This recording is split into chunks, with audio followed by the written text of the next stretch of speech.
Hi, my name is Goldie Sharma from Goldbank Real Estate Group.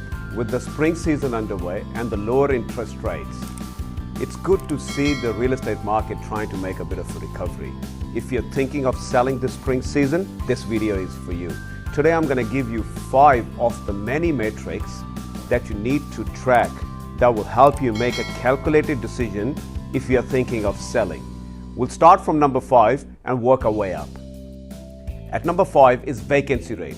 Vacancy rate is the measure of the rental properties in the local market that are without a tenant and are vacant. Why is it important? There are 2 types of buyers in any market: owner-occupiers and investors. The vacancy rate is very important metric for any investors. They are more inclined to invest in that particular area which carries a lower vacancy rate. The lower vacancy rate offers security, confidence and better yield for the investors. The vacancy rate not only determines the yield and the cash flow for the investors, it is also a strong growth indicator. But individually, the VR statistics on their own are not the determining factor for the state of the market. Any efficient and a capable property manager in your area would be able to provide you with this metric. Number 4, auction clearance rates. Auction clearance rate is the percentage of properties sold at auctions in a particular week or month. It is one of the good indicators for you to know as it establishes the buyer and the seller activity. Although private treaty is one of the most commonly used methods of sale, but auction and the clearance rates are the general indicators of the strength, the weakness, or the direction of the market. The higher clearance rate means strong buyer demand, growth in the market, and the lower stock levels. Similarly, the lower clearance rate is the opposite of these 3. Next one up is median price. What is the median price?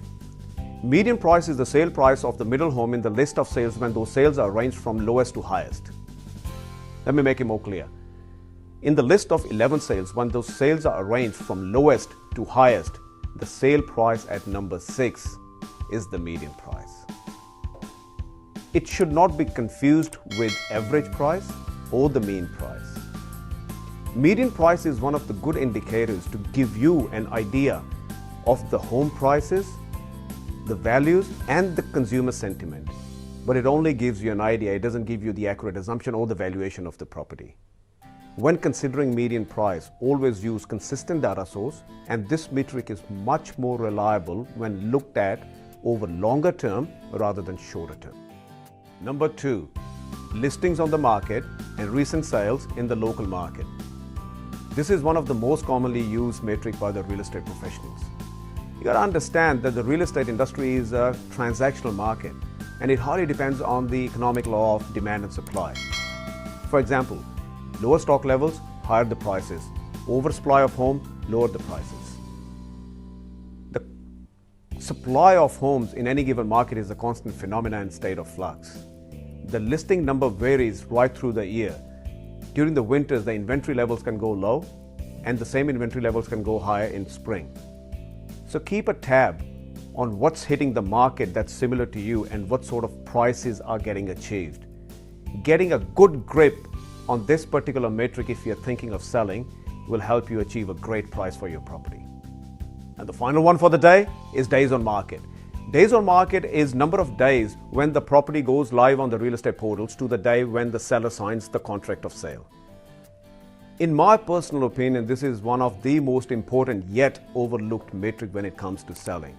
In general, days on market tells you how the market is performing and most importantly, rightly price your home. When the property first comes on the market, the first few weeks are very crucial to achieve a potential and a desirable sale. You'll experience a higher buyer activity, and if all the right steps are taken, there will be offers on the table as well. But once the buyers notice above average days on market, they will question the price, the condition of the property, and your motivation to sell. And negative perception from the buyers has never worked in favor of the sellers. So if you're thinking of selling, please do find out what's the average days on market for your postcode is.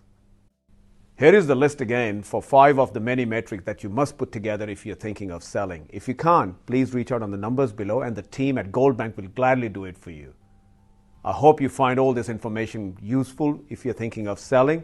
And if you do, please do not forget to like, share, and subscribe. And I will see you next time.